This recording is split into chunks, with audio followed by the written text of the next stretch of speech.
Preste bem atenção nessa história, esse é um caso real.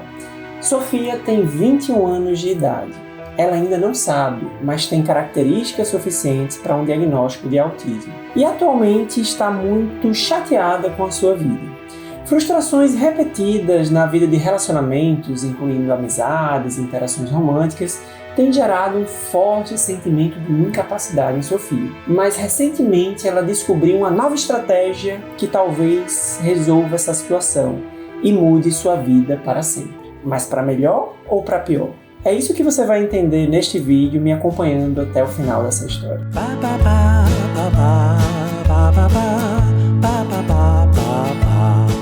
Olá, eu sou o Dr. Tiago Bezerril, médico psiquiatra, e aqui eu te ajudo a entender melhor sobre psiquiatria e saúde mental com foco em neurodivergência. Se você gosta de conteúdos como esse, já se inscreve no canal para acompanhar os próximos vídeos e dá o like aqui embaixo para sinalizar para o YouTube que esse vídeo é importante. Então vamos lá para entender melhor essa história de Sofia. Primeiro, sim, um contexto bem relevante para que você entenda a sequência da história é como é que Sofia chegou até aqui, né? Por que eu falei aqui no início do vídeo que ela tem características suficientes para um diagnóstico de autismo. Sofia, desde a infância, ela apresentava dificuldades para interagir com outras crianças, especialmente crianças da mesma idade.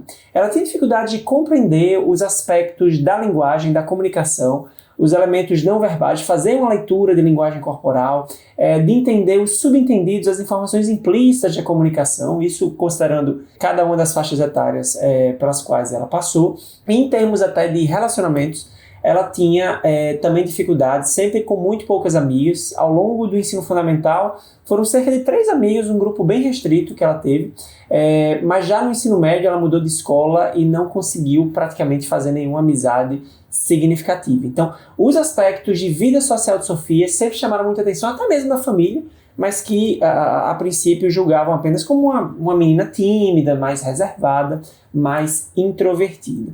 Além disso, Sofia tinha um nível significativo de inflexibilidade cognitiva, que é a rigidez, a forma como lidava com as coisas, com os problemas. Ela tinha um conjunto de interesses bastante restritos, né? Na infância dela, por muitos anos, ela tinha um superfoco, um hiperfoco em répteis. Ela conhecia profundamente sobre répteis, ela queria criar répteis em casa, ela colecionava uma série de coisas sobre esse tema.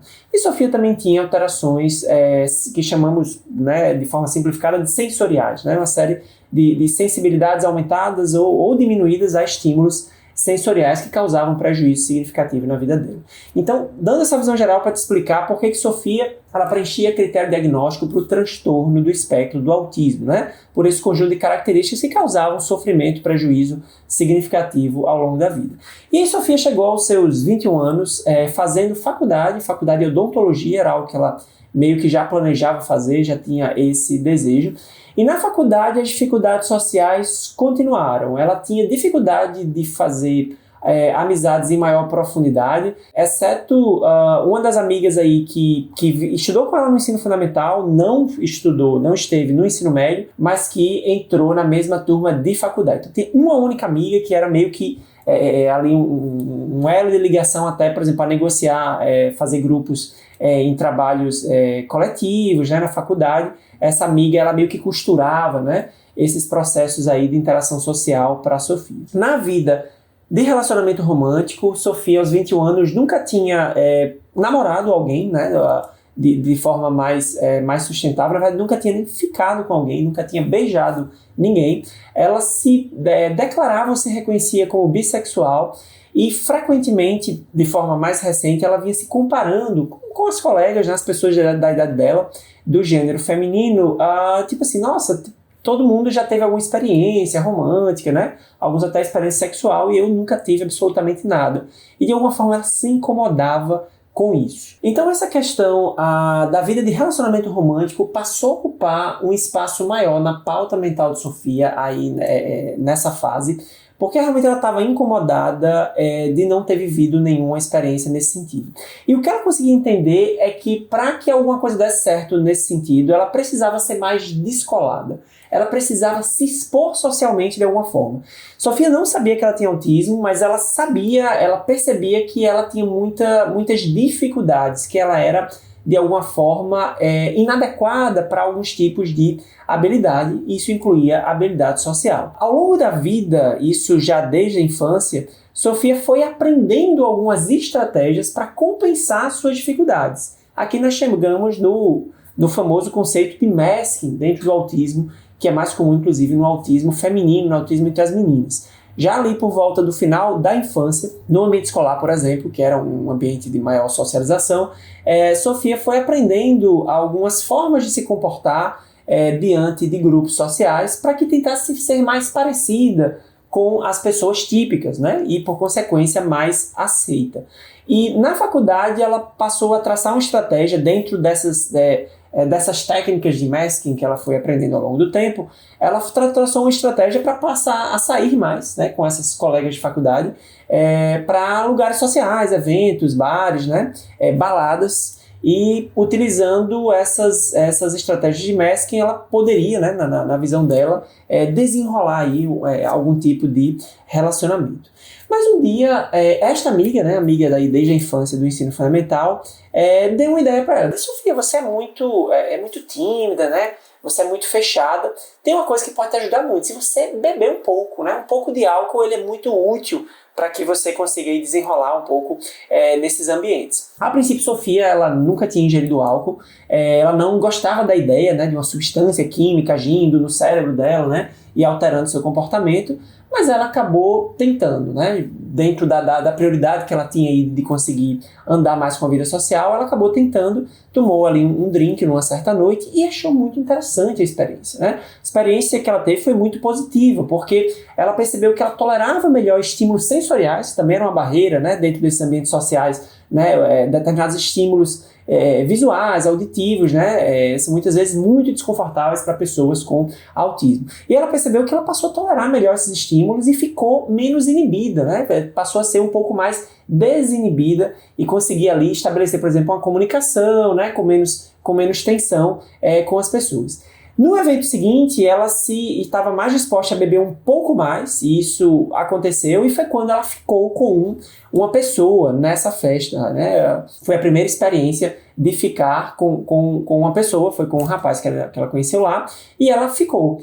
E isso foi excelente, tipo assim, ela estava super feliz, nossa, olha só, eu estou evoluindo aqui, né, eu não estou mais assim, não estou mais para trás, né, tem muito essa coisa de se comparar com as amigas dela. E aí o que foi acontecendo é que cada vez que Sofia saía, né, para esses ambientes sociais, ela precisava beber, porque realmente o álcool atuava como um grande reforçador.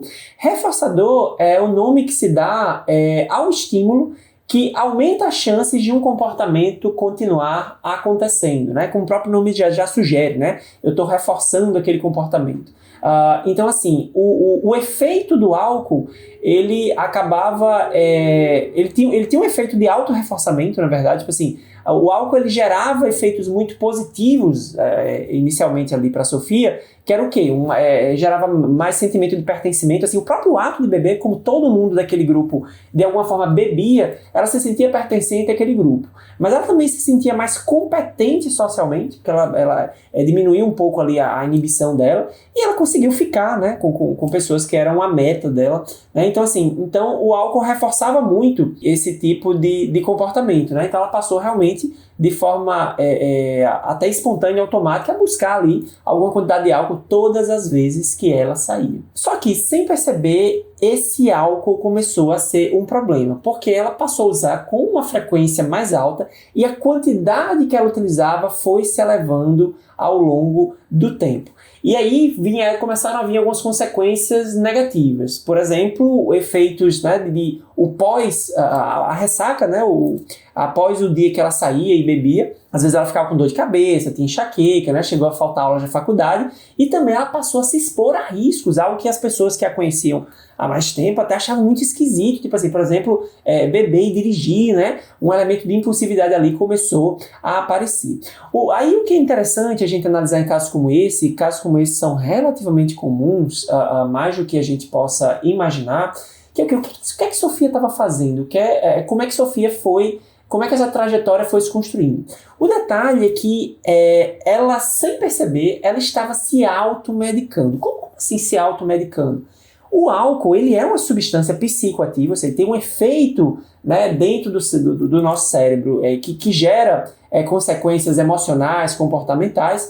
E por que o álcool ali estava sendo como uma automedicação? Porque o álcool, ele tem um efeito ansiolítico. Primeiro ponto, né, ele consegue reduzir de fato a ansiedade. Álcool numa determinada faixa de dose, ele consegue reduzir o nível de ansiedade. Isso é um efeito amplo que pode acontecer até em outros animais. Então, de alguma forma, ela estava tratando essa ansiedade que ela tinha, né, que era uma ansiedade muito derivada do autismo, e até algumas questões do autismo pareciam que estavam melhoradas ali durante o efeito do álcool, né? Então, assim, a questão da inibição social, as questões sensoriais, né? Então, de alguma forma, ela tinha um resultado aparentemente positivo quando ela bebia, né? Nesse aspecto do autismo, até vale uma pequena explicação aqui. Por exemplo, quando eu digo que Sofia, ela parecia, né? E ela acreditava nisso, ela percebia que quando ela bebia, ela parecia mais competente socialmente, porque assim, as dificuldades sociais de Sofia, a base delas era o autismo, era a inabilidade social. No autismo você tem uma dificuldade com uma série de habilidades sociais que, nas pessoas típicas, são aprendidas de forma espontânea, por imitação. Nenhuma pessoa tem na sua escola ou mesmo na sua família uma aula formal sobre habilidades sociais. Você vai aprendendo com a prática. Esse é o padrão típico de funcionamento. Você aprende com a prática, com imitação, vendo os outros, etc. No autismo existe uma dificuldade, um aspecto na base de dificuldade de aprender por imitação. E aí as pessoas com autismo tendem a ter dificuldade nas habilidades sociais, às vezes elas estão compensadas com as estratégias de camuflagem, de masking, mas nesse caso, como ela desenvolveu também sintomas de ansiedade social que pioravam essa inabilidade que ela tinha nesses ambientes, o álcool, por reduzir essa ansiedade, de alguma forma deixava ela mais desinibida, né? E aí alguma habilidade que ela tinha ali conseguia ser mais exposta, né? Mais trabalhada nesse tipo de ambiente. Então esse foi o contexto que Sofia chegou no atendimento psiquiátrico comigo, né? Já passado por toda essa história, já percebendo, né, problemas pelo uso de álcool, né? E me contou e me relatou toda essa história. E um aspecto importante nessa história de Sofia é entender essa relação do autismo com o álcool. Eu já fiz vídeos aqui no canal falando de álcool em diferentes contextos, né? Principalmente no contexto de TDAH, é algo muito estudado, né? O TDAH, ele é um transtorno que aumenta muito os riscos para o uso de várias substâncias, problemas com drogas em geral. O álcool é uma delas. Mas no autismo, muitas vezes não escutamos falar muito dessa relação. Quer dizer, que existe essa relação, a pessoa com autismo tem maior risco de ter problemas com álcool. Como é que se dá isso? Quando a gente vai avaliar os estudos científicos atuais, né, e aqui eu vou deixar na descrição do vídeo 2 revisões sistemáticas sobre esse tema, não existe um consenso na literatura, dados muito robustos, se o autismo seria um fator de risco para o álcool, como é o TDAH, ou mesmo um fator de proteção, né? Existem alguns autores aí, com base em alguns estudos, que defendem que o autismo seria, na verdade, um fator de proteção contra o alcoolismo. Por quê? Porque o autista, né, dentro das limitações sociais dele, né, da baixa exposição social e até às vezes de um padrão mais rígido de pensamento, de apego às regras, né, ele tende a se expor muito menos ao álcool. Isso faz sentido para um grupo de autistas, mas quando a gente vai olhar para um outro grupo, a gente vai ver que o álcool ele pode ser um fator de risco, é o que outros estudos mostram, né? Então talvez você tem que separar esses grupos. Entre todos os autistas, talvez sim tenham aqueles em que vai ser muito mais difícil eles se envolverem em problemas com álcool por características próprias deles, né? E outro grupo de autistas aí que vai ter, na verdade, uma maior facilidade. E aí, o fator de risco seria esse, que foi o caso de Sofia, né? Sofia, ela tinha essa demanda social, essa demanda por diminuir essa inibição, e o álcool faz isso, né, de alguma forma. Ela teve o acesso ali, né, enfim, a amiga que usava álcool, ofereceu para ela e tal, insistiu que ela usasse. E Sofia tinha um elemento de impulsividade, né? Impulsividade como um traço ali de funcionamento. Existem autistas que têm mais impulsividade e autistas que têm menos impulsividade. Impulsividade não é uma característica central do autismo, mas pode estar acompanhada por uma série de motivos, inclusive com comorbidade por TDAH. Então, se a gente for destacar, até para sistematizar essa discussão, eu vou te destacar 4 fatores assim, de vulnerabilidade que podem tornar um autista mais vulnerável ao álcool, né? Que a gente tem incompetência social, né? A dificuldade com a habilidade social, porque o álcool, por desinibir, ele pode facilitar as interações sociais. Transtorno de ansiedade comórbido, o autista que tem um transtorno de ansiedade, ele também estaria em maior risco, porque o álcool ele diminui a ansiedade ali, gerando aquele efeito prazeroso na redução da ansiedade. A impulsividade, né, como eu estou comentando aqui, que é o caso de Sofia, e que pode estar relacionado ou não a um TDAH comórbido, né, o autismo junto com o TDAH, mas você pode não ter TDAH, você pode ter autismo, não ter TDAH e ser também impulsivo. E também com uma busca sensorial. No autismo, vamos lembrar, as questões sensoriais, você pode ter uma sensibilidade sensorial para onde você se afastar do estímulo, né? É o barulho, é a luz, determinados estímulos táteis e você tende a evitar, mas você pode ter também uma necessidade de busca, uma necessidade sensorial, você buscar aquele estímulo porque é um estímulo que te dá prazer. Então o álcool ele é uma substância que pode causar vários tipos de sensações físicas, né? Dependendo do nível de dose, né? Uma tontura, uma cabeça leve, né? E aí, para algumas pessoas, isso pode ser prazeroso, de alguma forma, né? E aí facilitar o uso abusivo, o uso nocivo dessa substância. E aí, como é que ficou a situação de Sofia no final das contas, né? Então, Sofia iniciou um acompanhamento psiquiátrico e também em psicoterapia, e o nosso plano aqui com ela, a meta principal, a prioridade, foi justamente enfrentar esse problema do álcool e da ansiedade, né? Foi relativamente simples identificar que ela também sofria de um transtorno de ansiedade, que não estava sendo tratado e que ela estava tentando ali tamponar com álcool. Então, na medida que a gente conseguiu ter um plano de enfrentamento do alcoolismo ali, do problema do álcool e do transtorno de ansiedade, ela conseguiu melhorar bastante. Mas o grande divisor de águas foi identificar o autismo. Vamos lembrar que Sofia até então não sabia que era autista, né? Ela se percebia diferente, né? Tinha uma série de queixas com ela mesma em relação a características do TEA, mas ela não tem esse diagnóstico. Identificar o autismo foi um divisor de águas, como muitas vezes acontece, para ela se entender e para que a gente pudesse traçar estratégias terapêuticas para a Sofia. E aí, uma meta no tratamento dela, e com a anuência dela, inclusive, fazia muito sentido para ela, era realmente ficar em abstinência do álcool, né? O álcool em qualquer quantidade, no caso dela e para muitas pessoas, realmente acaba não tendo uma dose segura, né? E ficou muito claro, fez muito sentido para a Sofia não precisar, vamos dizer assim, usar o álcool na medida em que ela conseguiu entender melhor o seu funcionamento, tratar a ansiedade, né, e um treino, uma psicoterapia focada em treino de habilidades sociais. Então, o álcool deixou de fazer absolutamente sentido na vida de Sofia na medida em que ela se envolveu nesse plano terapêutico. E atualmente Sofia está muito melhor do que ela estava ali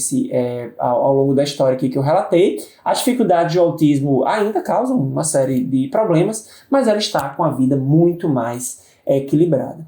E assim chegamos ao final desse vídeo que eu contei a história da Sofia, de 21 anos, autista, e que acabou se envolvendo, acabou tendo problemas com o uso de álcool em função do próprio autismo, que ela ainda não sabia, e em função de um transtorno de ansiedade que não estava tratado. Se você gostou desse conteúdo, não esquece de dar um like nesse vídeo e pode deixar aqui alguma dúvida aí nos comentários, fazer algum relato de alguma experiência que você teve, de alguém próximo de você. Vai ser o maior prazer interagir aqui com você e esclarecer alguma dúvida. Até o próximo vídeo.